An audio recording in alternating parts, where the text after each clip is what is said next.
ప్రార్థన చేసుకుందాం. మన మధ్యలో ఉన్న దైవజనులు జీవన గారు విజయవాడ నుంచి వచ్చారు. వారు ప్రార్థనలో నడిపిస్తారు. ఆ తదుపరి మీరొక్క వాక్యాన్ని బోధిస్తారు. పరిశుద్ధుడగు మా దేవా, మీకు స్తోత్రాలయ్యా.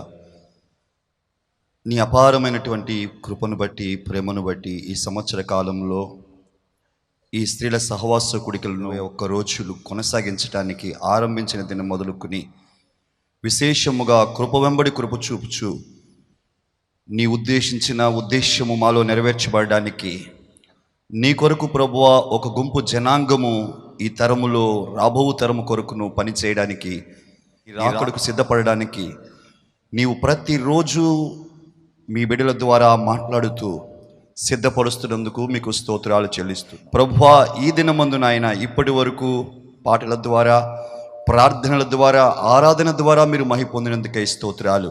ప్రత్యేకించి వాక్య సమయాన్ని మీ చేతులకు అప్పగిస్తున్నాం తండ్రి.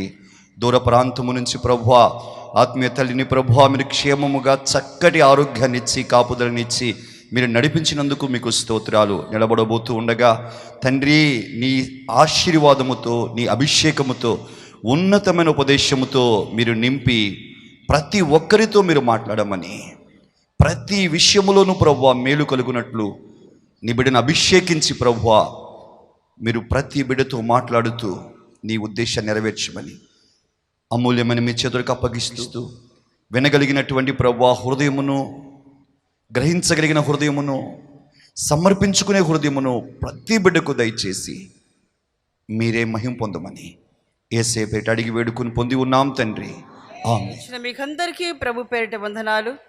నన్ను ఆహ్వానించిన దైవజనులు, పెద్దవారు, పాస్టర్ గారికి, ఇక్కడ కూడిన సేవకులందరికీ కూడా వందనాలు చెల్లిస్తున్నాను. 21 రోజు ఉపవాస ప్రార్థనలో మీరందరి విధంగా పాల్పొంది దైవ సేవకుల మాటకు లోబడి మీరందరూ కూడి ఇలా ప్రార్థించడం చాలా సంతోషకరం. కడవరి దినాలలో మనకు ప్రార్థనే ముఖ్యం. మెలకువ కలిగిన ప్రార్థనా జీవితం సంఘానికి అవసరం. లేకపోతే దుష్టుడు ఎవరి మింగుదునని గర్జించే సింహం వలె వాడు తిరుగుతున్నాడు. ఎప్పుడు ఎక్కడ ఎవరిని లాక్కపోవాలని చూస్తున్నాడు. వాని కుయుక్తులకు గురి కాకుండా కాపాడబడాలంటే ప్రార్థనే మనకు అవసరం. ప్రార్థనే క్షేమాన్ని ఇచ్చేది. హల్లెలూయా, హల్లెలూయా. ఈ దినం నేను 2 స్త్రీలను మీ ఎదుట ఉంచడానికి వచ్చాను. ఒకరు నింద తొలగింపబడిన స్త్రీ, ఒకరు నిందకు అప్పగించుకున్న స్త్రీ. ఒకరు 2 స్త్రీలను మీ ఎదుట ఉంచి మాట్లాడాలని నేను కోరుకుంటున్నాను. నేను కాదు, ప్రభు కోరుకుంటున్నాడు. లూకా సువార్త 1వ అధ్యాయం 24వ వచనం. ఎలిజబెత్ ఆమె ఒక దైవ సేవకురాలు. జకరియా, ఎలిజబెత్ వీరిద్దరూ దైవ సేవకులు. ఇప్పుడు ఎలిజబెత్ అంటుంది, అసలు పిల్లలు పుట్టే అవకాశం లేదు, అయిపోయింది, చాలా బహుకాలపు వృద్ధులు అని 1వ అధ్యాయం 5వ వచనంలో రాయబడింది. చదవండి. అంత వృద్ధాప్యంలో దేవుడు ఆమె గర్భాన్ని తెరిచి కుమారునిచ్చాడు. అయితే ఇంత వృద్ధాప్యంలో నాకు గర్భాన్ని తెరిచి బిడ్డనిచ్చావు ప్రభా అని ఆమె సిగ్గుపడలేదు, అది అవమానంగా ఎంచుకోలేదు. ఇదేంటి ఎప్పుడు ఇచ్చాడు దేవుడు అని అనుకోలేదు. ఆమె ఏమని మాట్లాడుతుంది? నా అవమానమును తొలగించిన దేవునికి స్తోత్రం అని చెప్తుంది. హల్లెలూయా, హల్లెలూయా. అంటే ఆమె ఎంత అవమానపరచబడిందో, తను గొడ్రాలైనందుకు ఎంతమంది ఎన్ని విధములుగా నిందించారో, ఎంత అవమానపరిచారో, ఆమె పడిన బాధను మనం గ్రహిస్తే ఈ సమయంలో గర్భం తెరిచినప్పటికీ ఆమె ఎంతో సంతోషంగా ఆ మాట పలుకుతుంది, నా అవమానమును తొలగించిన దేవునికి స్తోత్రం అని. హల్లెలూయా. మరొక స్త్రీ ఉంది, అవమానానికి అప్పగించుకున్న స్త్రీ. ఎవరో చెప్పగలరా? ఎవరమ్మా? మరియా. మరియా అవమానానికి అప్పగించుకుంది. అదే అధ్యాయం. మరియు నీ బంధువురాలు ఎలిజబెత్ కూడా తన వృద్ధాప్యమందు ఒక కుమారుని గర్భము ధరించి ఉన్నది. గొడ్రాలనబడిన ఆమెకు ఇది 6వ మాసము. దేవుడు చెప్పిన ఏ మాట అయినను నిర్ధకము కానేరదని ఆమెతో చెప్పెను. అందుకు మరియా, ఇదిగో ప్రభు దాసురాలను, నీ మాట చొప్పున నాకు జరుగును కాక అనెను. అంతట దూత ఆమె యొద్ద నుండి వెళ్ళెను. చూసారా, మరియా ఎవరు? కన్యక. కన్యక.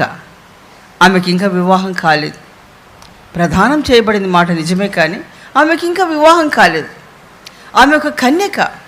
ఆ దినాల్లో పాపం చేస్తే, ఇప్పుడు ఆమెకు పెళ్ళి కాకుండానే ఆమె గర్భం దాలిస్తే పాపిష్టి ఎక్కడే పాపం చేసిందని ఆ దినాల్లో రూల్ ఏంటంటే రాళ్ళు తీసుకొని కొట్టి చంపడం ఒక పద్ధతి. పాపం చేసిన వారిని రాళ్ళతో కొట్టి చంపుతారు. మరి ఇప్పుడు ఆ విషయాలు తెలియవా మరియాకు? అంటే తెలుసు. నన్ను ఎంతమంది అవమానపరుస్తారో, నన్ను రాళ్ళతో కొట్టి చంపుతారేమో, నా తల్లిదండ్రులు నన్ను బట్టి ఎంత దుఃఖపడతారో, ఈ విషయాలన్నీ ఆలోచించలేదా? ఆలోచించింది. అయినప్పటికీ ఒకటే ఆమెకు విశ్వాసం, ఈ కార్యం చేయబోదేవరు, చేసేదెవరు? దేవుడు చేస్తున్నాడు కాబట్టి దేవుడే వీటన్నిటి నుంచి తప్పిస్తాడని, ఎంత అవమానమైన ఎంత నిందైనా పరే దాని నుంచి తప్పించేది దేవుడే అని విశ్వాసంతో అప్పగించుకుంది. హల్లెలూయా. నీ మాట చొప్పున జరుగునుగా కానీ అలాగున ప్రభుకు అప్పగించుకుందామె. హల్లెలూయా. నింద తొలగింపబడిన స్త్రీ ఒకరు, నిందకు అప్పగించుకున్న స్త్రీ ఒకరు.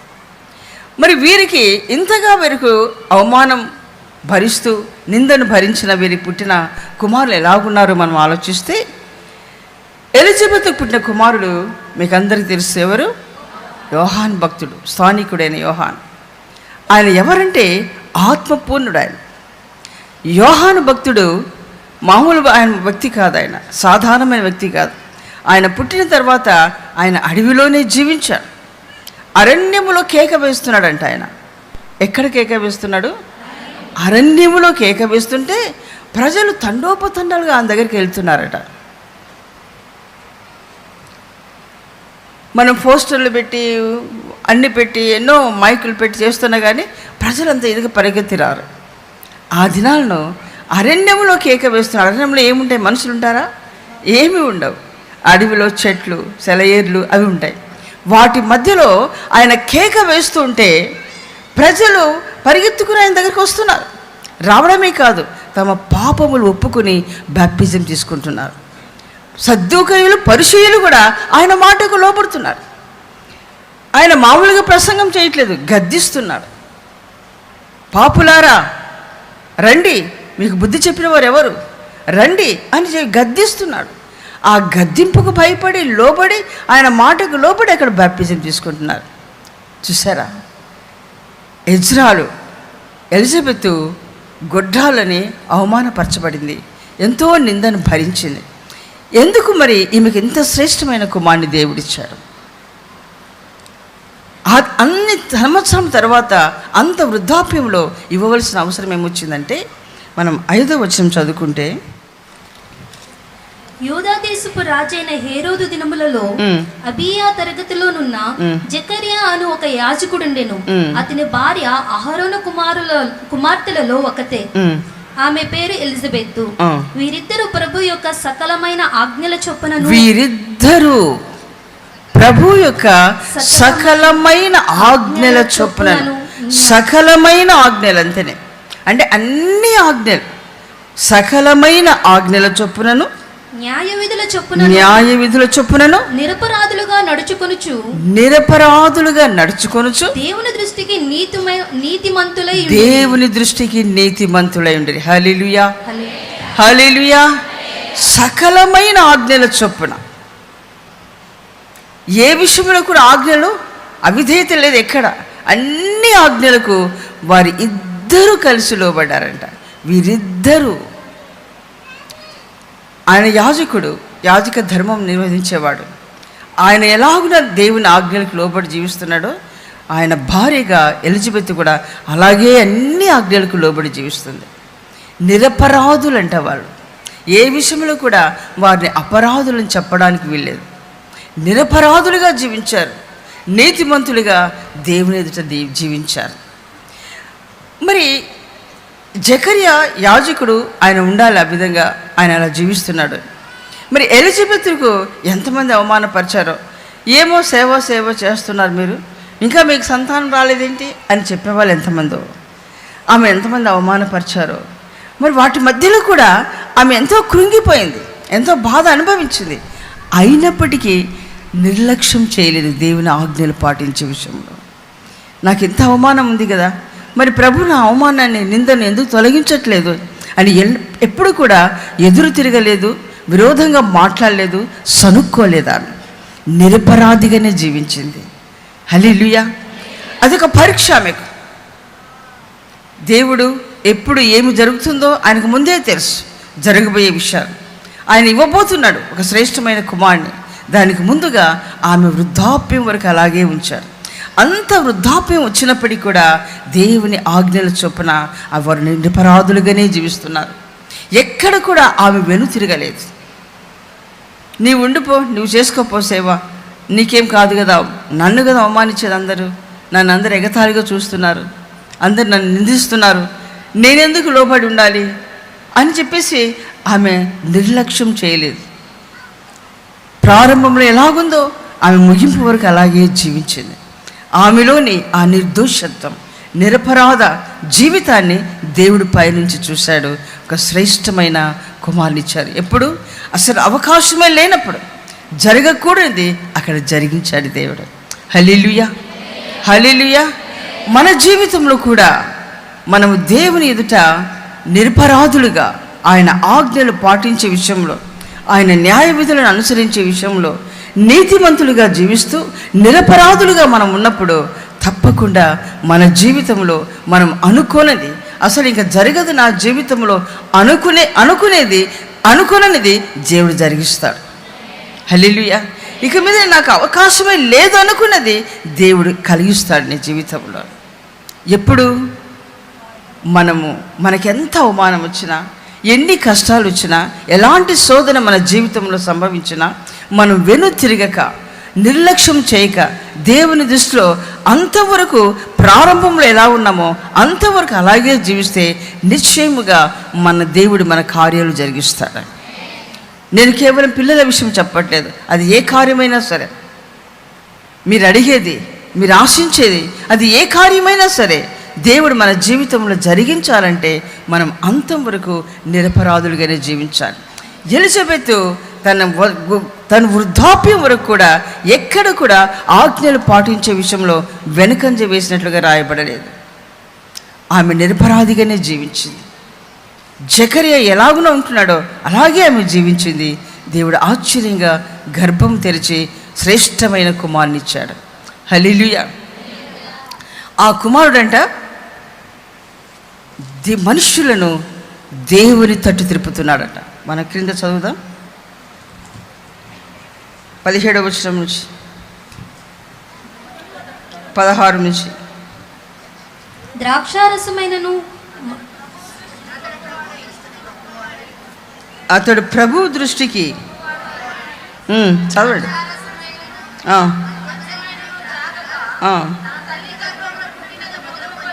ఓకే.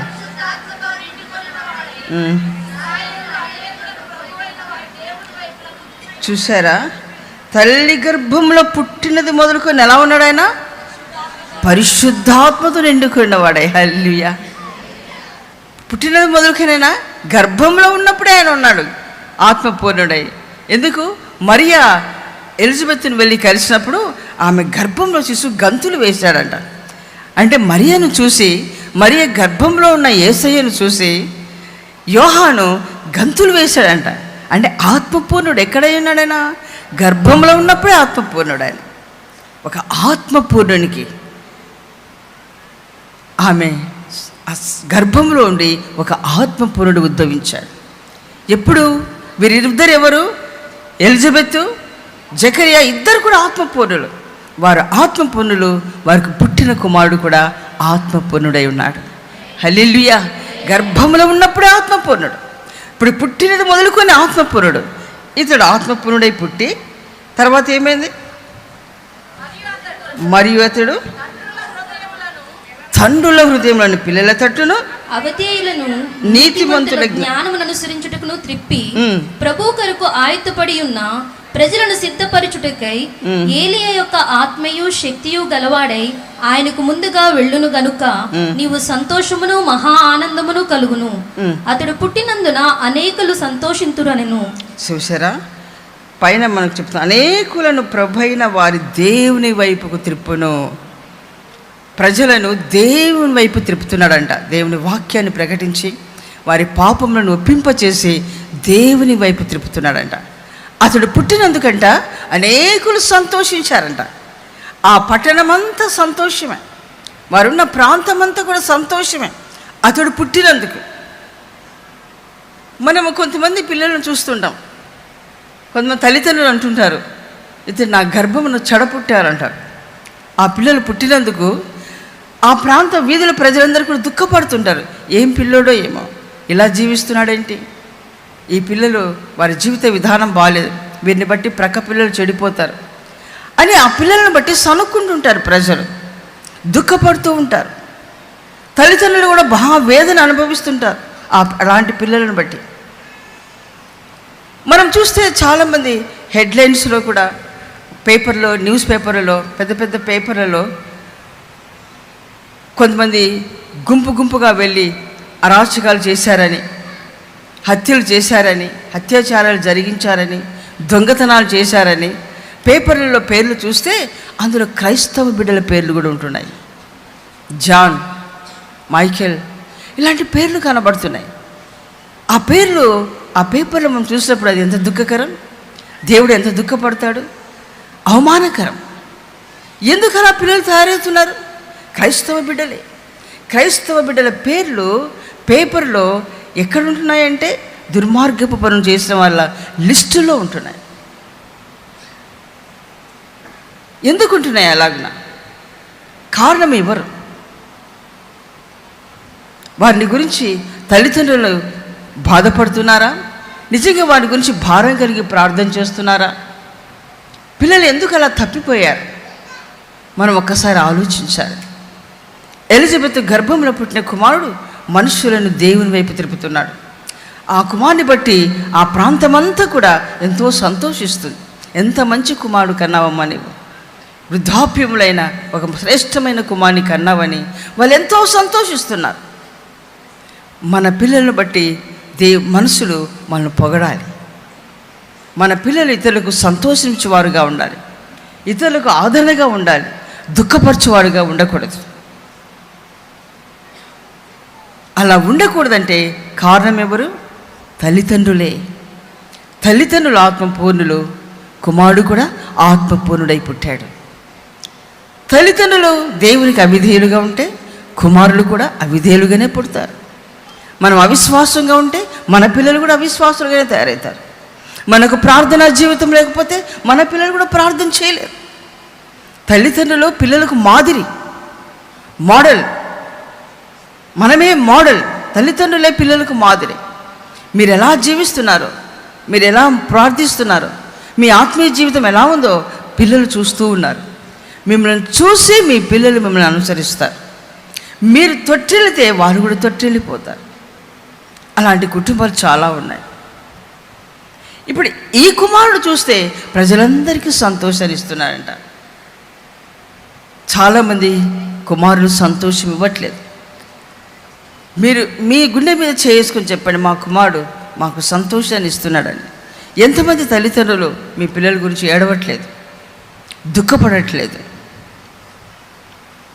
మీకు ఎంత డబ్బు ఖర్చు పెట్టినా కూడా ఆ డబ్బంతా తీసుకెళ్ళి ఎక్కడో నేను చదువుకుంటున్నానని, హాస్టల్లో ఉంటున్నానని, హాస్టల్లో ఉండి ఆ డబ్బంతా తీసుకెళ్ళి ఆ డబ్బంతా స్నేహితులతో కలిసి ఖర్చు పెట్టి నష్టమైపోయి త్రాగుబోతే తిరిగి వస్తున్నారు.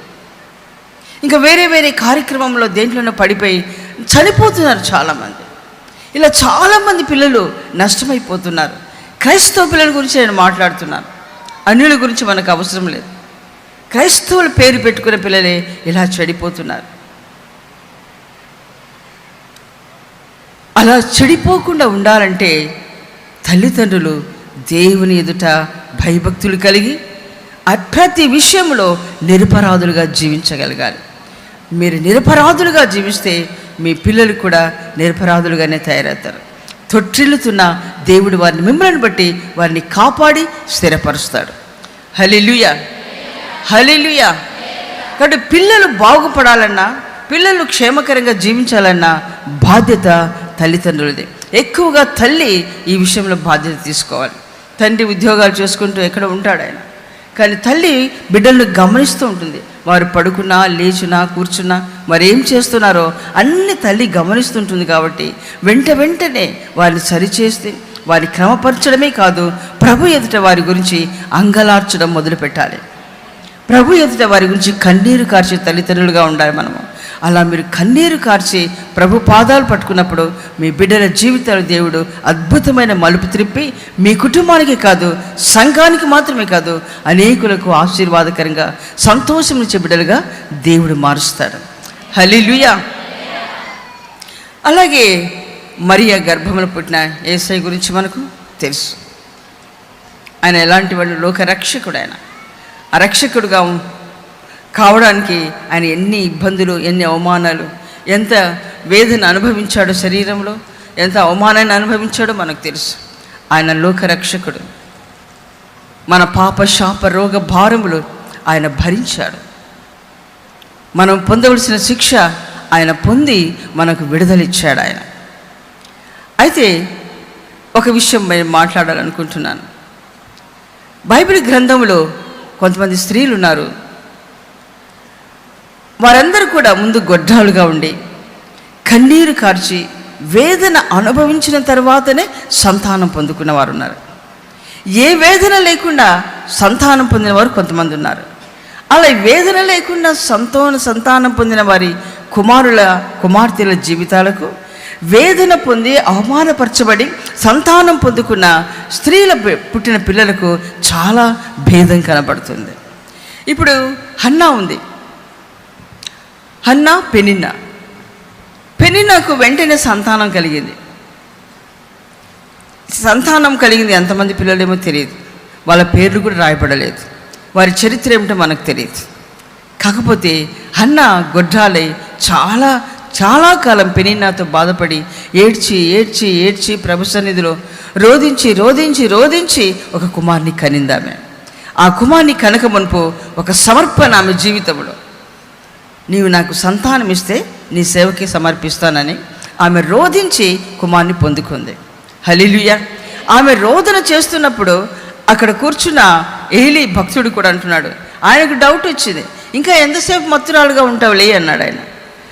ఆమె రోధించడం కూడా అప్పుడు కూడా ఆమెకు అవమానమే కలిగింది. అక్కడ అయ్యా నేను మత్తురాలను కాదు, నా వేదన ప్రభు ఎదుట నేను చెప్పుకుంటున్నానని చెప్పింది. తర్వాత ఏలీనే నువ్వు సమాధానంగా వెళ్ళు, క్షేమంగా వెళ్ళు, దేవుడు నీ ప్రార్థన ఆలకించాడని చెప్పాడు. వెంటనే విశ్వసించింది. అక్కడి నుంచి లేచిపోయి ఒక చక్కని కుమార్ని కనింది. ఆమె దేవునికి మాటిచ్చిన ప్రకారమే ఆ కుమార్ని దేవునికి సమర్పించింది. ఆ కుమారుడే సమూయేలు భక్తుడు. హల్లెలూయా. ఒక శ్రేష్టమైన భక్తుడు ఆయన. హన్నా ఆ కుమార్ని కని పాలు విడవక మునిపే, పాలు విడిచిన తర్వాత ఆమె సమర్పించాలనుకుంది. అయితే పాలు ఇంకా విడవలేదా బాబు? పాలు విడవక మునిపే ఆమె పాలు విడిపించి దేవునికి సమర్పించింది. అయితే తన కుమార్ని దేవునికి సమర్పించే సమయంలో అక్కడున్న హోప్ని, ఫినేసాస్ అనే ఏలీ కుమారులు వాళ్ళిద్దరూ తండ్రి స్థానంలో పరిచర్య చేస్తున్నారు.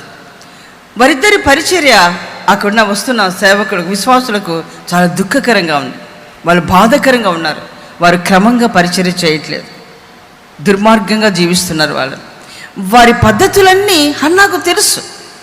అరే, ఇలాంటి వారి మధ్యలో నా కుమార్ని సమర్పిస్తే ఈ కుమారుని జీవితం ఏమైపోతుందో అనే భయం, ఆ కలవరం, ఆ డౌట్ హన్నాకు వచ్చిందో తెలియదు, కానీ సమర్పించింది. అని సమర్పించాలనుకుంది, సమర్పించింది.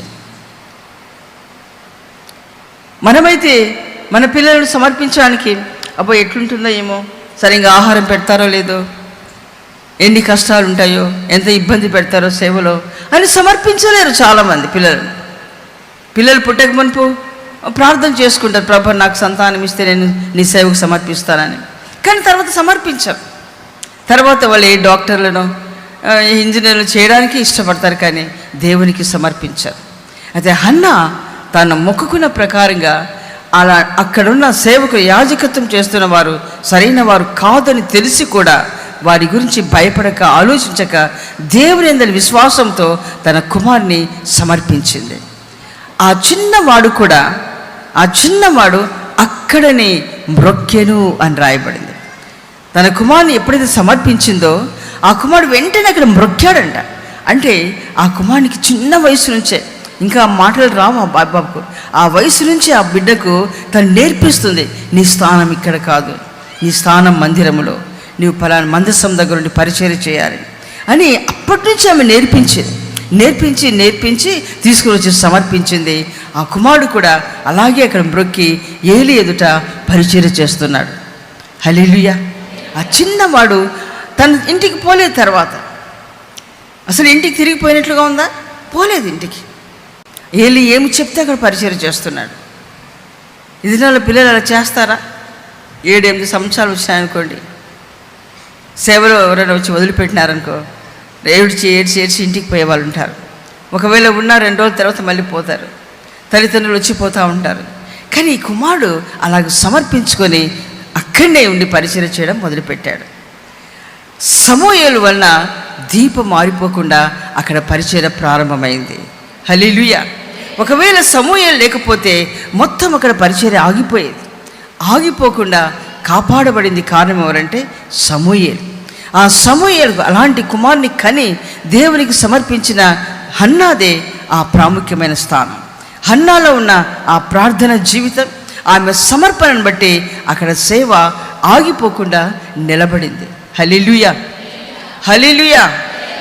హన్నా అలా సమర్పించకపోతే సేవ ఆగిపోయేది. ఎందుకంటే అప్పటికే యుద్ధం జరిగింది, ఫిలిష్తీయులు వచ్చి మందసాన్ని పట్టుకొని పోయినారు.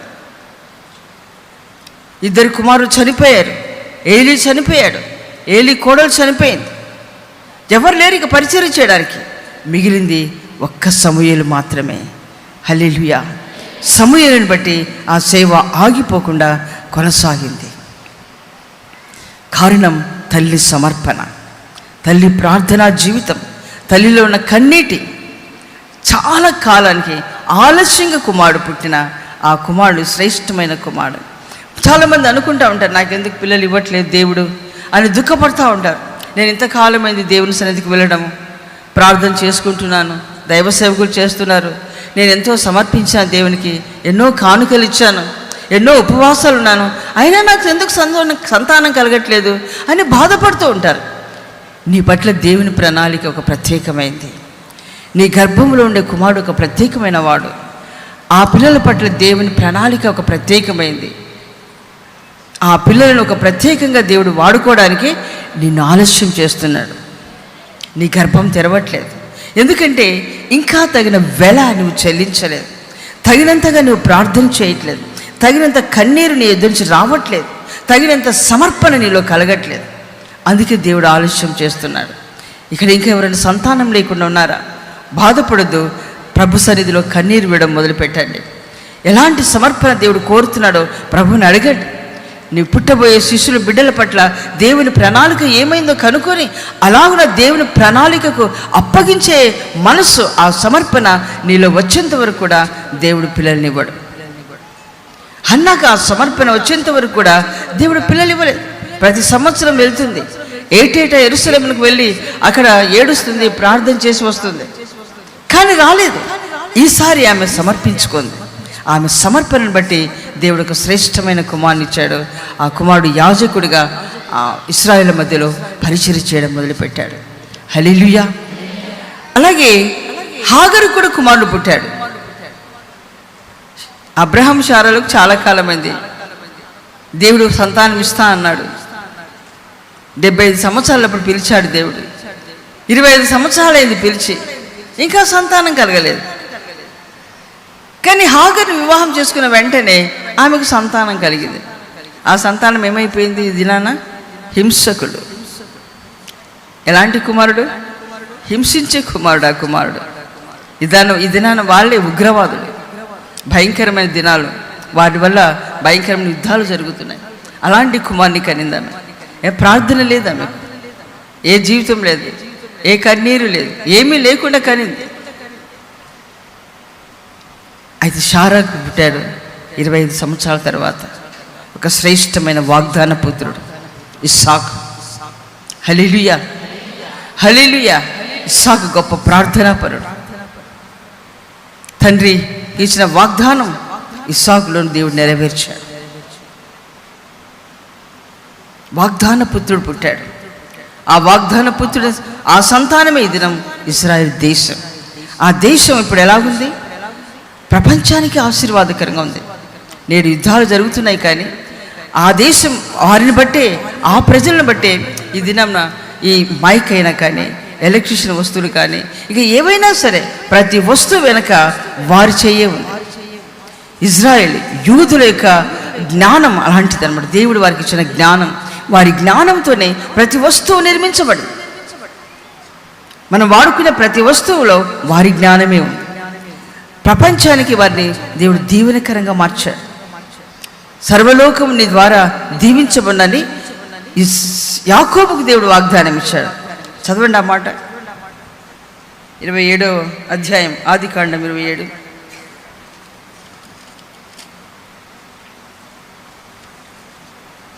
ఆదికాండం 27.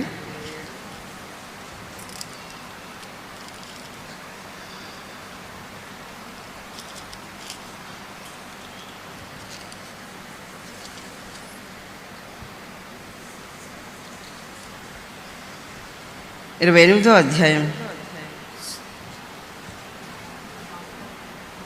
దేవుడిచ్చిన ఆశీర్వాదం 14వ వచనం. నీ సంతానము భూమి మీద లెక్కకు ఇసుక రేణువుల వలె అగును. నీవు పడమటి తట్టును, తూర్పు తట్టును, ఉత్తరపు తట్టును, దక్షిణపు తట్టును వ్యాపించదవు. భూమి యొక్క వంశములన్నీ నీ మూలముగాను నీ సంతాన మూలముగాను ఆశీర్వదింపబడును. హల్లెలూయా. చూసారా, భూమి మీద ఉన్న వంశములన్నీ కూడా వారి ద్వారా ఆశీర్వదింపబడతారంట. టెక్నాలజీ, ఈ భూమి మీద ఉన్న టెక్నాలజీ సంబంధించిన ప్రతి వస్తువు కూడా యూదుల నుండి వచ్చింది, వారు కనిపెట్టింది. ఎంత శ్రేష్టమైన సంతానాన్ని దేవుడు షారా ద్వారా పుట్టించాడు. కానీ కన్నీరు విడిచి రోధించి ఎవరైతే పుడతారో వారి శ్రేష్టమైన బిడ్డలు. ఒకరోజు మనోహ సంసోన్ తల్లిదండ్రులు వాళ్ళు. సంసోన్ తల్లి కూడా గొడ్రాలు, చాలా కాలం అయిపోయింది, ఆమె కూడా పిల్లలు లేరు, గొడ్రాలే ఆమె ఉంది. ఆ గొడ్రాలకు దేవుడు ప్రత్యక్షమయ్యాడు. అక్కడ దూతగా ప్రత్యక్షమై నేను నీకు సంతానం ఇస్తాను అన్నాడు. అప్పటికి ఆమె చాలా కాలం నింద అవమానాలతో ఉంది. అలా ఉన్న ఆ స్త్రీకి దేవుడు సంతానాన్ని ఇచ్చాడు. ఆ సంతానం ఎవరు? సంసోన్. ఆ సంసోన్ ఎవరు? ఎందుకు ఇచ్చాడు దేవుడు? అప్పుడున్న ఇశ్రాయేలును కాపాడడానికి, వారి పక్షంగా యుద్ధాలు చేసి శత్రువులపైన జయం పొందడానికి దేవుడు ఒక శ్రేష్టమైన కుమారుని ఇచ్చాడు. ఆయన ముగింపు వేరే విధంగా ఉన్నప్పటికీ ఒక శ్రేష్టమైన కుమారుని ఇచ్చాడు. ఆయన ద్వారా శత్రువులు ఎంతో హింసింపబడ్డారు. శత్రువుల చేతుల నుంచి తన ప్రజలను కాపాడాడు. చాలా ఇబ్బందుల్లో, చాలా అవమానపరచబడి నిందింపబడిన తర్వాత పుట్టిన పిల్లల ద్వారా దేవుడు గొప్ప కార్యాలు చేస్తున్నాడు. ఎందుకంటే వారి కొరకు తల్లిదండ్రులు ఏడ్చిన ఏడుపు అలాంటిది, వారు కార్చిన కన్నీరు అలాంటిది. అలాంటి వారికి దేవుడు శ్రేష్టమైన బిడ్డలు ఇస్తున్నాడు. హల్లెలూయా, హల్లెలూయా. ఈ దినాన మీ బిడ్డలు ఎలాగున్నారు? శ్రేష్టంగా ఉన్నారా? దుఃఖకరంగా ఉన్నారా? మీ ఇంటికి ఆశీర్వాదకంగా ఉన్నారా? సంఘానికి ఆశీర్వాదకరంగా ఉన్నారా? ఒక్కసారి మీరు ఆలోచించండి. దేవుడు ఈ లోకానికి అంతం రాబోతుంది, సమయం చాలా తక్కువగా ఉంది. దేవుని రాజ్యం భూమి మీద స్థాపించబడాలి, అది పరిపూర్ణం కావాలి. మరి సంఘం పరిపూర్ణమై ప్రభు రాకడ ఎత్తబడాలంటే ఇది పరిపూర్ణపరచడానికి సేవకులు కావాలి. హల్లెలూయా. పరిపూర్ణపరిచే సేవకులు, ఆ సమర్పణ కలిగిన సేవకులు కావాలి. ఎక్కడి నుండి వస్తారు సేవకులు? పుట్టిస్తాడు దేవుడు భూమిలో నుంచి? కాదు కదా. ఆకాశం కలుగును గాక అన్నాడు, సూర్యచంద్రులు కలుగును గాక అన్నాడు, జంతువులు కలుగును గాక అన్నాడు, జలచరములు కలుగును గాక అన్నాడు, చెట్లు అన్ని కలుగును గాక అన్నాడు.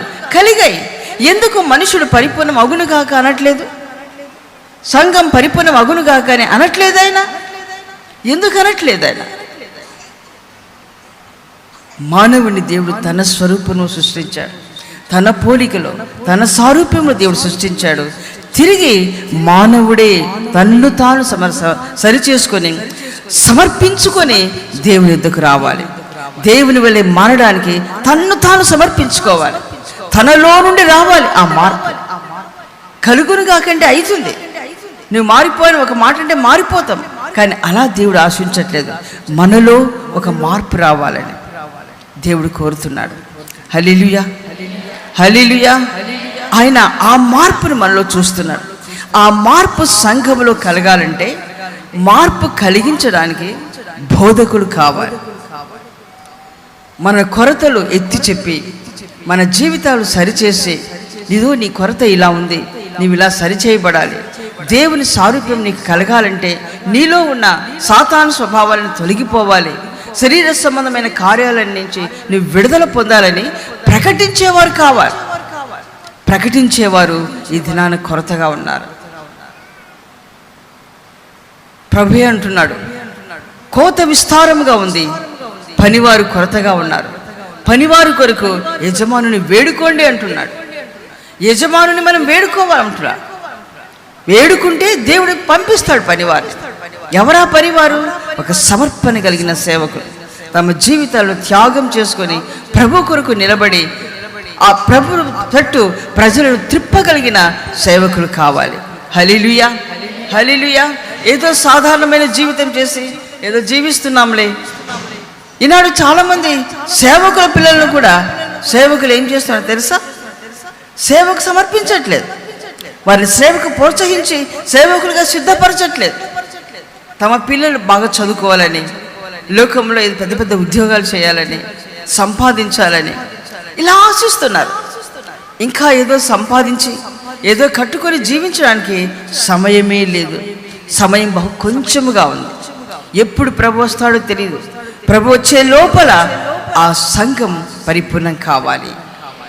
సార్వత్రిక సంఘం పరిపూర్ణం కావాలంటే సేవకులు లేపబడాలి. హల్లెలూయా, హల్లెలూయా. ఎలాంటి సేవకులు అంటే మామూలు సేవకులు కాదు. వీళ్ళు అపోస్తుల ఉపదేశాన్ని బోధించగలిగిన సేవకులు సంఘానికి కావాలి. ఆది అపోస్తులు ఎలాగో తమ జీవితాన్ని సమర్పించుకొని సేవ చేశారో మనం ఆలోచిస్తే వారి సమర్పణ బహు గొప్పది. వారి సమర్పణను బట్టి ఆనాడు సంఘం గొప్ప ఉజ్జీవం కలిగి ఉంది. సంఘం ఉజ్జీవం, ఆది అపోస్తుల ఉజ్జీవం నేడు సంఘంలో కలగాలని మనం ప్రార్థన చేస్తుంటాం. ఆది అపోస్తుల కాంటి ఉజ్జీవం మా సంఘానికి దయచేయి ప్రభు అని మనం ప్రార్థన చేస్తాం. ఆ సమర్పణ, ఆ ఉజ్జీవం సంఘంలో కలగాలంటే ఆ ఉజ్జీవాన్ని కలగ చేయగలిగిన దైవ సేవకులు సంఘానికి అవసరం. హల్లెలూయా. దైవ సేవకులు ఎక్కడి వస్తారు? సంఘంలో నుంచి, సమర్పణ గల స్త్రీల నుంచి రావాలి. కన్నీటి ప్రార్థన చేసే స్త్రీల నుంచి సమర్పణ సేవకులు లేవాలి, పుట్టాలి. మీ పిల్లలను దేవుని సేవకు సమర్పించగలగాలి. మీరు మీ పిల్లలు మీకోసం కాదు దేవుడు ఇచ్చింది, మీ పిల్లలు దేవుని కోసం ఇచ్చారు. నీ గర్భంలో పుట్టిన శిశువు పట్ల దేవుని ప్రణాళిక ఏమిటో గ్రహించి ఆ ప్రణాళిక ప్రకారంగా బిడ్డలను పెంచాలి. నీ ఇష్ట ప్రకారంగా నీ బిడ్డలు పెంచుకొని నీవు సంతోషించడానికి దేవుడు పిల్లల్ని ఇవ్వలేదు, కానీ దేవుడు సంతోషించడానికి, దేవుని కార్యం జరగడానికి దేవుడు విశ్వాసికి పిల్లల్ని ఇస్తున్నాడు. హల్లెలూయా. నీకోసం నువ్వు జీవిస్తే వారి లోకంలో నష్టమైపోతారు, లోకంలో వారు చెడిపోతారు. ఫలాని వారి పిల్లలంట, వారి తల్లిదండ్రులు విశ్వాసులు, వాళ్ళ పిల్లలు ఇలా అయిపోయినారని చెప్పేసి చెడ్డ పేరు వస్తుంది. ఎందుకు? నీవు దేవుని కొరకు పెంచట్లేదు, వారిని నీ కొరకు పెంచుకుంటున్నావు. నీవు సంతోషించాలని వారిని పెంచుతున్నావు, నీ ఇష్టాన్ని నెరవేర్చుకోవడానికి పెంచుతున్నావు. వారు ఘనంగా లోకంలో ఘనమైన పేరు రావాలని పెంచుతున్నావు నీవు.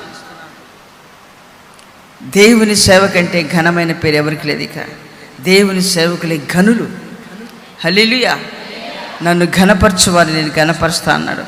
సేవకులు దేవుని ఘనపరుస్తున్నారు, దేవుడు సేవకులను ఘనపరుస్తాడు. హల్లెలూయా. సేవనే ఘనమైనది లోకంలో. ఎందుకంటే లోకంలో ఎన్నో ఉన్నాయి, పనులు ఉన్నాయి, ఎన్నో చేస్తున్నారు కార్యక్రమాలు. ఏవి శాశ్వతం కావు, అన్నీ ఒకరోజు నష్టమైపోయేటివి, అన్నీ ఒకరోజు మాయమైపోయేటివి. ఈ లోకమే మాయమైపోవడానికి సిద్ధంగా ఉంది. అశాశ్వతమైన లోకం ఇది. మనిషిని ఆయుస్సు అశాశ్వతమైనది, ఈ లోకం అశాశ్వతమైనది.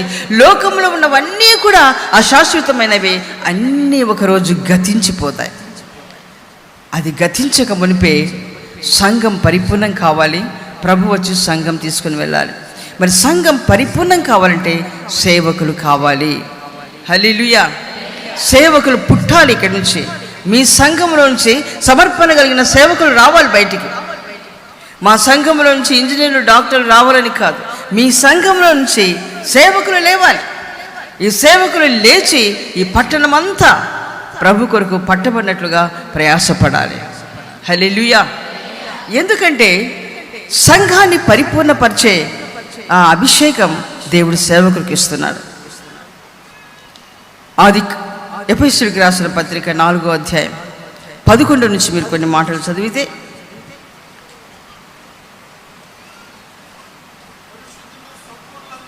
పరిశుద్ధులు సంపూర్ణులగునట్లుగా క్రీస్తు శరీరము క్షేమాభివృద్ధి పొందినట్లుగా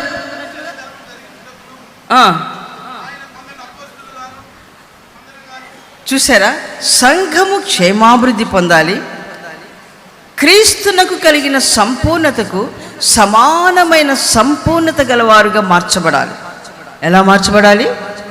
క్రీస్తునకు కలిగిన సంపూర్ణతకు సమానమైన సంపూర్ణత గలవారుగా సంఘం మార్చబడాలట. ఎందుకు? క్రీస్తు సంఘాన్ని తీసుకోవడానికి రాబోతున్నాడు. ఆయన వచ్చినప్పుడు మనం అందరం ఆయనలాగా కనబడాలి. ఆయనలో ఎలాంటి సంపూర్ణత ఉందో అదే సంపూర్ణత మనలో కనబడాలి. హల్లెలూయా. తూకంలో ఒకవైపు క్రీస్తు ఉంటే ఒకవైపు సంఘం. క్రీస్తు సంఘము ఒకటే తూకం, ఒకటేసారి లేపబడాలి. తక్కువ ఉన్నామనుకో విడవబడతాం. మనం త్రాసులో తక్కువగా ఉంటే విడవబడతాం. ఆయనకు కలిగిన సంపూర్ణతకు సమానమైన సంపూర్ణత గలవారుగా మార్చబడాలి. మనం ఏ విషయంలో కూడా మనకు కొరత కనబడకూడదు. ఆయన ఎట్టివాడై ఉన్నాడో మనమును అట్టివారముగా మార్చబడాలంట. ఆయన ఎందులో పరిపూర్ణుడో మనం అందులో పరిపూర్ణంగా మార్చబడాలి. ఆయన ప్రేమలో పరిపూర్ణుడు, ఆయన శ్రమలలో పరిపూర్ణుడు, ఆయన తగ్గింపులో పరిపూర్ణుడు, ఆయన త్యాగములో పరిపూర్ణుడు, ఆయన పరిశుద్ధతలో పరిపూర్ణుడు, ప్రతి విషయంలో ఆయన పరిపూర్ణుడు, ఓర్పులో సహనములో ఆయన పరిపూర్ణుడు. ఆ పరిపూర్ణత ఇప్పుడు సంఘం ధరించుకోవాలి. అప్పుడే ప్రభు స్థిరపడతాం మనం. ఎందుకు మనకి ఉపవాస ప్రార్థన? ఎందుకు ఈ ప్రయాసం? మన అవసరం తీర్చుకోవడానికా? మనకు కావలసినవి ఎన్నో చిట్టీలు వచ్చింటాయి. ఉపవాస ప్రార్థన అంటే చాలా చిట్టీలు ఇస్తారు. అబ్బాయి పెళ్ళి కావాలి, అమ్మాయి పెళ్ళి కావాలని, ఉద్యోగం కావాలని, ఇల్లు కట్టుకోవాలని, నా స్థలం కావాలని, కేసులు విడుదల పొందాలని, ఇలాంటివి చాలా చిట్టీలు వస్తాయి. కానీ నేను ఆత్మీయంగా ఎదగాలని చిట్టీలు తక్కువ. నేను పరిపూర్ణం కావాలి వచ్చే చిట్టీలు చాలా తక్కువ ఉంటాయి. ఎంత మాట్లాడిన తర్వాత కూడా ప్రార్థన చేయడానికి ఎవరైనా దగ్గరికి వచ్చి ప్రార్థన చేయించుకుంటే, నాకు పలానా బాధ ఉంది, పలానా ఇబ్బంది ఉంది, పలానా సోదరు ఉంది, దాంట్లో నుంచి నేను విడుదల పొందాలి ప్రార్థన చేయమంటారు తప్ప నేను క్రీస్తులాగా మార్చబడాలి అందుకని ప్రార్థన చేయండి అని అడిగేవాళ్ళు చాలా తక్కువ. అసలు తలకెక్కదు. పరిపూర్ణంగా మార్చబడే వారికి అవి తలకెక్కుతాయి. హల్లెలూయా. కాబట్టి క్రీస్తుకు తగిన సంపూర్ణతకు సమానమైన సంపూర్ణత గలవారంగా మనం మార్చబడాలి. అప్పుడే ప్రభు వచ్చి సంఘాన్ని తీసుకెళ్తాడు. ఇంకా ఆ మార్పు మనలో రాలేదు, మనలో ఇంకా రాలేదు. ఎందుకు? అనేక సంఘాలలో సంపూర్ణతను గురించి బోధించేది తక్కువ, బోధింపబడట్లేదు. అనేక సంఘాల్లో స్వస్థతలు, ఇదిగో దేవుడు నిన్ను స్వస్థపరుస్తున్నాడు, నీ ఇంట్లో ఫలానా దేవుడు తీసివేస్తున్నాడు, నిన్ను ఇలా ఆశీర్వదిస్తాడు, ఇదే చెప్తున్నారు తప్ప నువ్వు పరిపూర్ణం కావాలి, నువ్వు ప్రతి ఒక్క విషయంలో నువ్వు తక్కువగా ఉన్నావు, నీలో కొరతలు ఉన్నాయి, నీలో తగ్గింపు లేదు, నీలో విధేయత కొరతగా ఉంది, నువ్వు క్రీస్తులాగా మారాలి, క్రీస్తులోని ఈ స్వభావం నీలో లేదు అని చెప్పేవారు తక్కువ ఈ దినాల్లో. అలా చెప్పేవాళ్ళు లేపబడాలి. హల్లెలూయా. ఆనాడు యోహాను ఎలా ఖండించాడు, పాపులారా, దిమనస్కులారా రండి అని పిలిచి వారిని గద్దిస్తున్నాడు. అలా పాపమును ఖచ్చితంగా చెప్పి గద్దించి సరిచేసే దైవ సేవకులు, వారి ప్రవక్తలు, ప్రవక్త అభిషేకం కలిగిన సేవకులు లేపబడాలి. అపోస్తులకును ప్రవక్తలకును ఈ మర్మము ప్రకటింపబడుతుందని అదే ఎఫెసీ పత్రిక 3వ అధ్యాయం రాయబడింది. అందరికీ ఈ మర్మము ప్రకటింపబడలేదు. ఏమిటా మర్మము? సంఘము, క్రీస్తు శరీరము అనే ఆ సంఘము ఎలా ఉండాలి, ఎలా సిద్ధపరచబడాలి అనే మర్మము దేవుడు అంతకుముందు ఎవరికి ప్రకటించబడలేదు. అంతకుముందున్న ఆది కాలంలో ఉన్న సేవకులు, ప్రవక్తలు ఎందరో ఉన్నారు. వారికి బయలుపరచబడిన సంగతులు ఈ కాలంలో అపోస్తులకు దేవుడు బయలుపరుస్తున్నాడు. అపోస్తులకు, ప్రవక్తలకు ఈ మర్మాన్ని బయలుపరుస్తున్నాడు. చూడండి 3వ అధ్యాయం ఎఫెసీయులకు రాసిన ఈ మర్మం ఇప్పుడు ఆత్మమూలముగా ఎన్నో వచనం 3వ అధ్యాయం 5వ వచనం. ఈ మర్మం ఇప్పుడు ఆత్మమూలముగా దేవుని పరిశుద్ధులకు అపోస్తులకును ప్రవర్తకులను బయలుపరచబడి ఉన్నట్టుగా పూర్వకాలమందు మనుషులకు తెలియపరచబడలేదు. చూసారా, పూర్వకాలంలో ఇవి తెలియపరచబడలేదు. పూర్వకాలంలో ప్రవక్తలు లేరా? ఉన్నారు. అప్పుడు ప్రవక్తలు ఉన్నారు, యాజకులు ఉన్నారు. వారికి బయలుపరచబడని మర్మము ఇప్పుడు ఎందుకు? ఈ చివరి సంఘం, ఇది చివరి కాలంలో మనం ఉంటున్నాం. రాకడ సమీపంగా ఉంటుంది. ఇప్పుడు క్రొత్త నిబంధన సంఘానికి దేవుడు ఈ మర్మాన్ని బయలుపరుస్తాడు. ఎవరి ద్వారా? అపోస్తులు, ప్రవక్తల ద్వారా. కాబట్టి సంఘము ఆ మర్మాన్ని గ్రహించి ఆ పరిపూర్ణతలకు ఎదగాలంటే అపోస్తులు, ప్రవక్తలు సంఘానికి కావాలి. హల్లెలూయా. అపోస్తులు, ప్రవక్తలు సంఘములో లేపబడాలి. ఆ సమర్పణ కలిగిన సేవకులు సంఘానికి కావాలి. హల్లెలూయా. మరి ఆ సమర్పణ కలిగిన సేవకులు ఎలా లేస్తారు? మీలో నుండి లేవాలి. మీలో నుండి సేవకులు రావాలి, పుట్టాలి. మీరు సమర్పించగలగాలి మీ పిల్లలను. ఈ సమర్పణ కలిగిన సేవ నా కుమారుడు చేస్తే, నా కుమార్తె సమర్పణ కలిగిన సేవ చేస్తే సంఘం పరిపూర్ణమవుతుంది కదా. సంఘం పరిపూర్ణమైతే ఎక్కడుంటుంది? క్రీస్తుతో. హల్లెలూయా. ఎక్కడుంటుంది? క్రీస్తు ఎక్కడున్నాడు? సింహాసనం మీద ఉన్నాడు ఆయన. రేపటి దిన నా సంఘం ఎక్కడ ఉంటుంది? క్రీస్తుతోనే ఉండబోతుంది. అది శాశ్వతమైన రాజ్యం, ఇది అశాశ్వతమైన రాజ్యం. ఇక్కడ ఎన్నున్నా ఏమున్నా అన్నీ అశాశ్వతమే. ఒకరోజు అన్నీ పాడైపోతాయి, నశించిపోతాయి అన్నీ. కానీ నిత్యం ఉండే రాజ్యం మనకుంది. ఆ నిత్య రాజ్యంలో, ఆ శాశ్వత రాజ్యంలో ప్రభుతో నిత్యం ఉండే ఆ జీవితానికి మనమందరం వెళ్ళబోతున్నాము. హల్లెలూయా. మనమందరం ఆ రాజ్యానికి సిద్ధపడుతున్నాం. అది దేవుని వాంఛ. మనం అక్కడ తీసుకొని పోవాలనే దేవుడి లాగున ప్రయాసపడినట్లుగా మిమ్మల్ని అందరూ సమకూర్చారు.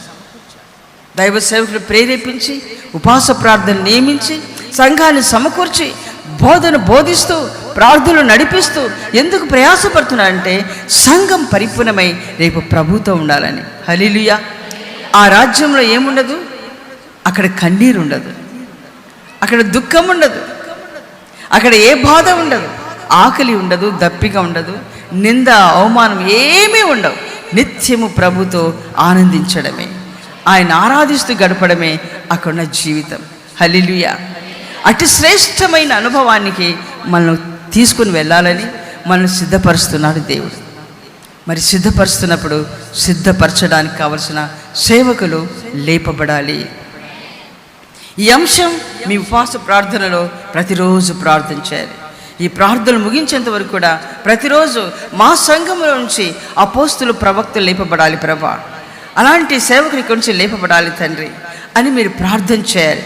ఇప్పుడున్న మీ సేవకులను, మీ బిడ్డలను దేవుని సేవకు సమర్పించడానికి మీరు సిద్ధపడాలి. హల్లెలూయా. ఎంతమంది సమర్పించడానికి సిద్ధంగా ఉన్నారు? మీ పిల్లలను సేవకులు చేతులు ఎత్తున్నారు. మీ పిల్లలను సేవకు సమర్పించాలి.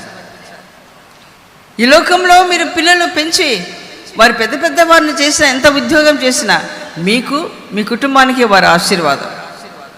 ఒకవేళ సమాజానికి కొద్దివరకు ఆశీర్వాదంగా ఉండొచ్చు, కానీ నిత్యము పరలోకంలో ఉండబోయే ఆ అనుభవానికి సిద్ధపరచలేరు ఎవరు. ఆ అనుభవానికి సిద్ధపరిచేది సేవకులు మాత్రమే. మీ బిడ్డలు, మీ గర్భంలో పుట్టిన బిడ్డలు సేవకులుగా మార్చబడితే, సమర్పణ కలిగిన సేవకులుగా ఈ లోకంలో జీవిస్తే, వారిని బట్టి అనేకులు నరకాగ్ని నుంచి తప్పించబడి నిత్య రాజ్యానికి సిద్ధపడతారు. హల్లెలూయా. ఇక్కడ యోహాన్ భక్తుడట మనుషులను దేవుని తట్టు తిప్పుతున్నాడంట. కొంతమంది సేవకులు ఉన్నారు, సేవకులు చాలామందే ఉన్నారు లోకంలో, కానీ వారి మనుషుల హృదయాన్ని దేవుని తట్టు తిప్పట్లేదు, వారి తట్టే తిప్పుకుంటున్నారు. వారి పేరు వారు ఘనపరచబడాలని వారి తట్టు తిప్పుకుంటున్నారు, వారు దేవుని తట్టు తిప్పట్లేదు.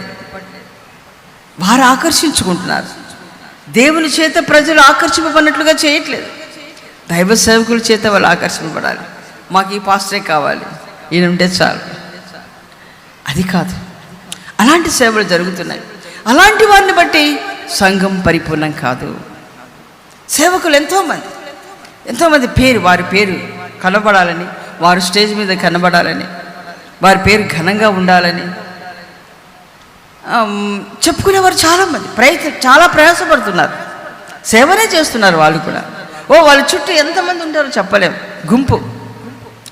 ఇలా హైదరాబాద్ ప్రాంతంలో అయితే పేర్లు చెప్పకూడదు, కానీ ఒక దైవ సేవకులు వారు చేస్తున్న పరిచర్య కోసం యవ్వనస్తులు ఎంతమంది ఎగబడుతున్నారు.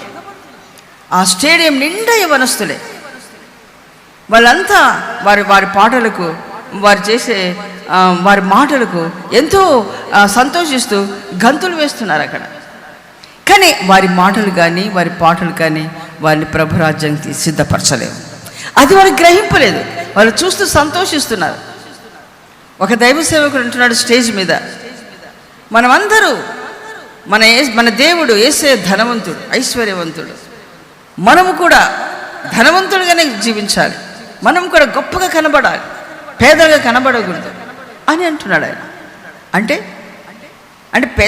ధనవంతులు ఎలాగున్న గ్రాండ్గా బట్టలు వేసుకుంటారు, మనం కూడా అలా ఉండాలి. ఎవరు చెప్పారు వేసుకోకూడదని? దేవుడు యెహెజ్కేలు గ్రంథంలో ఆ సాతానుకి దేవుడు ఇచ్చాడు కదా సౌందర్యం, దేవుడే సౌందర్యవంతునిగా చేశాడు. మనం ఎందుకు సౌందర్యవంతులు కనబడకూడదు, మనం ఎందుకు ధరించుకోకూడదు అని ప్రశ్నిస్తున్నాడు ఆ దైవ సేవకుడు. దేవుడే సౌందర్యవంతునిగా మార్చాడు. ఎవరిని? ఆనాడు పడిపోయిన దూతను. 28వ అధ్యాయంలో యెహెజ్కేలు గ్రంథంలో పడిపోయిన దేవదూతను దేవుడు సౌందర్యవంతంగా మార్చాడు, సిద్ధపరిచాడు. తర్వాత పాపం చేసిన వాళ్ళు పడగొట్టాడు. పడిపోయిన ఆ దేవదూతను సాదృశ్యంగా తీసుకొని దేవుడు సౌందర్యాన్ని దేవుడు ఇష్టపడతాడట. సౌందర్యాన్ని, శరీర సౌందర్యాన్ని ఇష్టపడతాడా దేవుడు? ఆత్మ సంబంధమైన సౌందర్యాన్ని చూసే దేవుడు ఆయన. హల్లెలూయా. అందుకే నా కుమారి, నీ స్వజనమును, నీ తండ్రి ఇంటిని మరువము, నేను నీ సౌందర్యమును కోరినవాడు. నీ సౌందర్యాన్ని ఏమిటా సౌందర్యం? తన స్వజనము, తన తండ్రి ఇంటిని మరచి ప్రభువుని హత్తుకొని జీవించడం, ఆ ఉన్నతమైన ప్రతిష్టనే ఒక సౌందర్యం దేవుని ఎదుట. హల్లెలూయా. ఆ సౌందర్యాన్ని నేను ఆశిస్తున్నాను అన్నాడు ఆయన. ఆ సౌందర్యాన్ని దేవుడు కోరుతున్నాడు ఆయన. ఉన్నతమైన ప్రతిష్ట దేవుని ఎదుట సౌందర్యం. ఆ దైవ సేవకుడు చెప్తున్నాడు, దేవుడే సౌందర్యాన్ని ప్రేమిస్తున్నాడు. సౌందర్యం మనకు అవసరం, మనం సౌందర్యంగా కనపడాలి, మనం మంచి మంచి డ్రెస్సులు వేసుకోవాలి అని చెప్తున్నాడు ఆయన. అలంకరించుకోవాలంటున్నాడు మంచిగా. అక్కడున్న ఆ గుంపులో చాలామంది యవనస్తులు అలంకరణ లేని వారు ఉన్నారు. చాలామంది అలంకరించుకోలేదు. పెంతెకోస్తు అనుభవం ఉన్న వారే.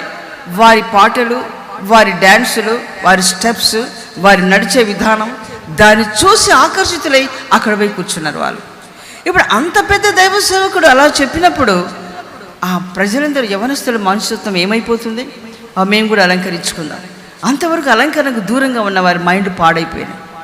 ఇక మీద వాళ్ళు కూడా అలంకరించుకుంటారు, ప్రతిష్ట నుంచి తొలగిపోతారు. ప్రత్యేక జీవితం వారికి ఉండదు. లోకంలోంచి నిన్ను నువ్వు ప్రత్యేకించుకోమన్నాడు దేవుడు. మనల్ని ఆయన ప్రత్యేక జీవితం చేయమంటున్నాడు. ప్రత్యేకించాడు లోకం నుంచి దేవుడు. మనం ఎక్కడో పాపపు ఊబిలో ఉన్న మనల్ని దేవుడు తన బిడ్డగా, తన సొత్తుగా మార్చుకున్నాడు. తన రక్తమిచ్చి మనల్ని కొన్నాడు. లోకంలోంచి మనం ప్రత్యేకించుకున్నప్పుడు మరలా లోకాన్ని మనం ఆశించిపోతే దేవుడు ఒప్పుకుంటాడా? అలా లోకం నుంచి ప్రత్యేకించుకునే బిడ్డలు అలాంటి గుంపులో కూర్చొని వాళ్ళు వాక్యం ఉంటుంటే వాళ్ళ మైండ్లు పాడైపోతుంది. దైవ సేవకులే సేవనే చేస్తున్నారు, వాళ్ళ క్రేజ్ పెంచుకుంటున్నారు ప్రజల మధ్య. అలాంటి సేవ చేసే వాళ్ళ ద్వారా సంఘం పరిపూర్ణం కాదు. ఆది అపోస్తుల ఉపదేశం మీద కట్టబడే సంఘమే ప్రభురాకడ ఎత్తబడుతుంది. ఆ ఉపదేశం లేని సంఘం ఎత్తబడదు. ఉపదేశమే ఒక మనిషిని పరిపూర్ణంగా మారుస్తుంది. ఉపదేశం లేకుండా పరిపూర్ణత లేదు. నీవు నేను సంఘం పరిపూర్ణం కావాలంటే ఆది అపోస్తుల ఉపదేశాన్ని ఉపదేశించగలిగిన దైవ సేవకులు సంఘానికి కావాలి. ఆనాడు దైవ సేవకుడిగా యోహాను భక్తుడు పుట్టాడు. ఆయన ప్రజల మనసును దేవుని తట్టు త్రిప్పాడు. అవివేకుల హృదయాన్ని మార్చాడు. ఆయన ప్రజలకు ఆశీర్వాదకరంగా నిలబడ్డాడు. ఆయన నేడు అలాంటి పుత్రులు పుట్టాలి. అలాంటి వారు సంఘం నుంచి లేపబడాలి. ఆ సమర్పణ కలిగిన పిల్లలు సంఘానికి కావాలి. అలా ఆ సమర్పణ కలిగిన పిల్లలు సంఘంలో లేస్తేనే సంఘం ఇంకా అభివృద్ధి పొంది అనేకులు ఇంకా నశించిపోయే ఆత్మలు ఎందరో ఉన్నారు. ప్రభు రాకడ సమీపంగా ఉంది. సంఘమా, సమయం బహు తక్కువగా ఉంది.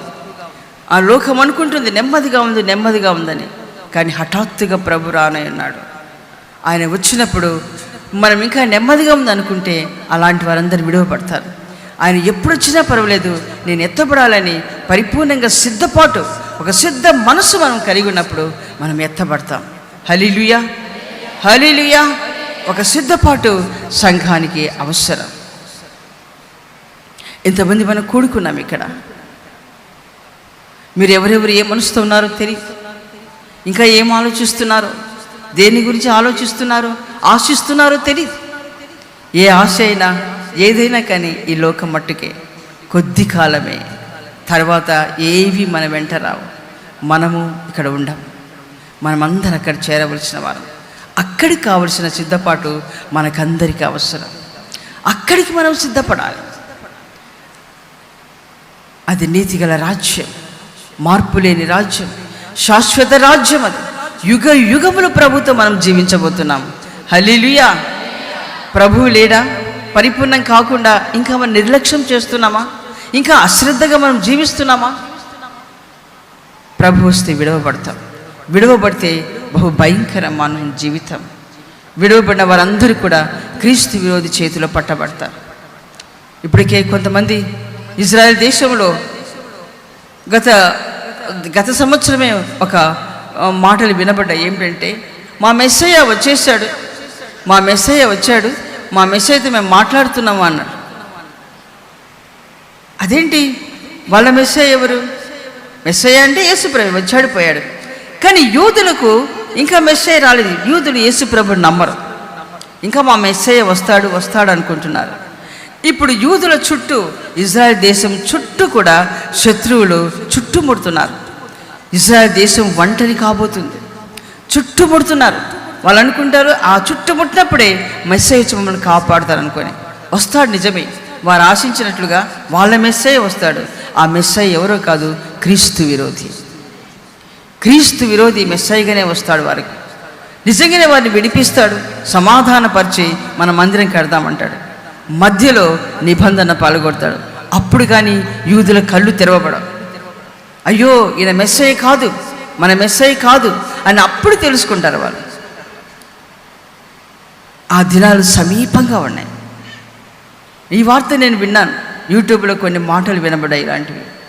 మా మెస్సయ్య వచ్చాడు, ఉన్నాడు, మాతో మాట్లాడుతున్నాడని. ఎప్పుడు బయలుపరచబడతాడో తెలియదు. లోకంలో ఇప్పటికే వాడున్నాడు. వాని క్రియలై ఉగ్రత అంతా కూడా భయంకరమైన ఉగ్రత కార్యాలను జరుగుతున్నాయి. ఇవన్నీ వాని క్రియలే. ప్రభు కూడా చెప్పాడు, నా రాకడ బహు సమీపంగా ఉంది. నా రాకడికి ముందు యుద్ధాలు, రాజ్యం మీదకి రాజ్యం, భూకంపాలు, సునామీలు జరుగుతాయన్నాడు. అవి దినదినం అధికమైపోతున్నాయి. రోజు రోజుకు భూకంపాలు అధికమైపోతున్నాయి, వరదలు ఎక్కువైపోతున్నాయి, కొట్టుకొని పోతున్నాయండి వంతెనలన్నీ కూడా. ఇండ్లు కొట్టుకొని పోతున్నాయి, మనుషులు కొట్టుకొని పోతున్నారు. ఎప్పుడు ఏం జరుగుతుందో తెలియదు, ఏ ప్రాంతంలో ఏం సంభవిస్తుందో తెలియదు. అసలు అక్కడ వర్షమే ఉండదు, వరద వస్తుంది. ఎక్కడి నుండి వస్తుందో తెలియట్లేదు. ఆ వరద వచ్చేంత వరకు ఆ ప్రాంత ప్రజలకు తెలియట్లేదు. ఆ వరద రావడము, అక్కడ మనుషులు కొట్టుకొని పోవడము, ఇల్లు కొట్టుకోపోవడం జరుగుతున్నాయి. ఎంత భయంకరమైన పరిస్థితులు. ఇవన్నీ జరుగుతాయని ప్రభు చెప్పాడు. రాజ్యం మీదకి రాజ్యం లేస్తూనే ఉన్నాయి. ఇప్పుడు ఒక రాజ్యం మీదకి ఒక రాజ్యం లేస్తూనే ఉంది. ఎప్పుడు మరి భయంకరమైన కార్యాలు జరుగుతాయో తెలియదు. ఇప్పుడు బాంబులు వేసుకుంటున్నారు. కొన్ని ప్రాంతాలు అయితే ప్రజల జీవితాలు నష్టమైపోతున్నాయి. మరి పేర్లు మనం చెప్పుకోకూడదు. అలాంటి భయంకరమైన కార్యాలు లోకంలో సంభవిస్తున్నాయి. ఇవన్నీ వింటున్నప్పుడు మనం ఏం చేయాలంటే, అయ్యో ఇలా జరుగుతుందని కలవరపడి భయపడడం కాదు, కానీ తలలెత్తుకొనుడి, మీ తలలు పైకెత్తుకొనుడి. ఇదిగో మీ రాజు తెంచుచున్నాడు, మీ తలలెత్తుడి. ఇదిగో మీ రాజు తెంచుచున్నాడు, మీ తలలెత్తుడి. సమీపమాయే మీ విడుదల యుడి. ఇదిగో మీ రాజు తెంచుచున్నాడు, మీ తలలెత్తుడి. దేవుని రాకడ బహు సమీపంగా ఉంది. ఆయన రాకముందు జరగవలసిన సంభవాలన్నీ జరుగుతున్నాయి. వీటి మధ్యలో మనం పరిపూర్ణం కావాలి. మనం పరిపూర్ణం కావాలంటే, సంఘం పరిపూర్ణం కావాలంటే, సంఘం అంటే ఇక్కడే కాదు, సార్వత్రిక సంఘం, లోకమంతటా కూడా సత్యం ఉపదేశించే సంఘాలు ఎన్నో ఉన్నాయి అక్కడక్కడ. ఈ సంఘాలన్నీ సార్వత్రిక సంఘం కోసం ప్రభు రానంటున్నాడు. సార్వత్రిక సంఘం కోసమే ప్రభు వస్తున్నాడు. ఆ సంఘం ఎత్తబడడానికి సిద్ధంగా ఉండాలి. అలా సిద్ధపరచాలంటే సేవకులు కావాలి, సమర్పణ కలిగిన సేవకులు కావాలి. కాబట్టి సంఘంలోంచి, మీ గర్భంలోంచి పుట్టిన బిడ్డలు సేవకు సమర్పించండి. మీ సమర్పించుకోండి. మీరు సమర్పించినప్పుడు ఆ బిడ్డలు దేవుని సేవలో సమర్పణ కలిగి ఎదిగి వారి ద్వారా అనేకులు రక్షణ పొంది నిత్య నరకం నుంచి విడుదల పొంది నిత్య రాజ్యానికి సిద్ధపడతాడు. హల్లెలూయా, హల్లెలూయా. ఆ సమర్పణ కలిగిన తల్లులను దేవుడు మీ మధ్యలో నుంచి లేపునుగాక. అందరూ తలలుంచండి, మోకరించి కళ్ళు మూసుకోండి. హల్లెలూయా, హల్లెలూయా, హల్లెలూయా, హల్లెలూయా. మహిమగల మన రాజు రానంటున్నాడు. ఆయన రాకడ బహు సమీపంగా ఉంది. ఆయన రాకముందు మనం ఆయన వలె మార్చబడాలి. ఆయన కలిగిన పరిపూర్ణతకు సమానమైన పరిపూర్ణత గల వారముగా మనం మార్చబడాలి. నిందలు అవమానాలతో నిందింపబడిన స్త్రీల గర్భంలోంచి వచ్చిన కుమారులు దేవుని కొరకు వాడబడ్డారు లోకంలో. మనము కూడా మన వేదనలో దుఃఖముతో దేవుని పాదాలు పట్టుకొని కన్నీరు కార్చి మన బిడ్డల జీవితాలు దేవుని కొరకు వాడబడినట్లుగా మనం ప్రయాసపడ్డప్పుడు మన గర్భం నుంచి పుట్టిన బిడ్డల ద్వారా దేవుని కార్యాలు లోకంలో జరుగుతాయి. సంఘం పరిపూర్ణతలోనికి ఎదుగుతుంది. ప్రభా, నా కుటుంబంలోంచి నా గర్భమును పుట్టిన బిడ్డలు మీ కొరకు వాడబడాలయ్యా. అపోస్తల ఉపదేశాన్ని ఉపదేశించేవారుగా మార్చబడాలి నాయన. నా గర్భంలో పుట్టిన బిడ్డలు మీ కొరకు వాడబడే బిడ్డలుగా మార్చండి తండ్రి. ఇంతవరకు నేను ఈ ప్రార్థన చేయలేదయ్యా. ఇంతవరకు నా బిడ్డలు నా కోసమే నేను పెంచుకున్నాను. నా బిడ్డల ద్వారా నా కుటుంబం బాగుపడాలనుకున్నాను. కాదు తండ్రి, నా బిడ్డల ద్వారా నీ సంఘం బాగుపడాలయ్యా. నా బిడ్డల ద్వారా ఆత్మలు రక్షణ పొందాలి నాయన. నా బిడ్డల ద్వారా ఆత్మలు పరిపూర్ణతకి ఎదగాలి ప్రభువా. ఈ సంతోషం, ఈ లోక సంతోషం అశాశ్వతమైనది.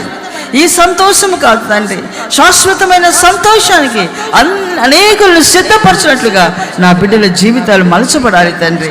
తండ్రి, వారి కొరకు నేను ప్రార్థించే కృప, ఆ అభిషేకం నాకు దయచేయండి. ఆ కన్నీటి ప్రార్థనాత్మ, ఆ ప్రసవ వేదన ఆత్మతో నన్ను నింపండియా.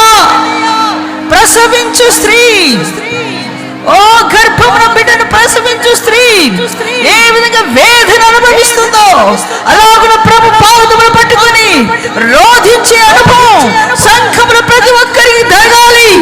నాకు ఆ ప్రార్థన జీవితం దయచేయి ప్రభు, నాకంటే ప్రార్థన దయచేయండి నాయనా. ప్రసవ వేదన ఆత్మతో నన్ను నింపండియా. సంఘ పరిపూర్ణత కొరకు రోధించే అభిషేకం, రోధనాత్మ మనకు కావాలి. యేసయ్యా, కన్నీటి ప్రార్థనాత్మను నింపండి. రిఖరబౌషందరి మిఖరబరబ ఓరబలబషలబలోరి మిఖరబబ ఓరబందరబలోరబషఖబబబబబ లోరబషబబబ. ప్రార్థనాత్మ బిడ్డలు పరిపూర్ణులగునట్లుగా, బిడ్డలు ప్రభు కొరకు వాడబడినట్లుగా ప్రార్థించే స్త్రీలు లేపండియా. నన్ను అట్టి ప్రార్థన పరులుగా మార్చు తండ్రి. నేను నా బిడ్డలు పరిపూర్ణమై మీ కొరకు వాడబడినట్లుగా ప్రార్థన అభిషేకం నింపండి ప్రభా. అడుగుదాం ఒకసారి ప్రభువును. బిడ్డలు లోకంలో దుష్టుల లిస్టులో ఉండకూడదు నాయన. నా బిడ్డలు మీ సంఘంలో మీ కొరకు వాడబడే బిడ్డలుగా ఉండాలయ్యా. నా బిడ్డలను బట్టి ఇతరులు దుఃఖపరచబడకూడదయ్యా. నా బిడ్డలు బట్టి అనేకులు సంతోషించాలి నాయన. నీకు సంతోషం ఇచ్చే బిడ్డలుగా ఉండాలి నాయన. ప్రార్థించేద్దాం. రోధించండి ప్రభు సన్నిధిలో. ఒక రోదన ఆత్మ, అంగలార్చు ఆత్మ మనకు ఆయన సన్నిధిలో అంగలార్దాం. రోదన ధ్వని వినపడాలి. రోదన ధ్వని వినపడాలి.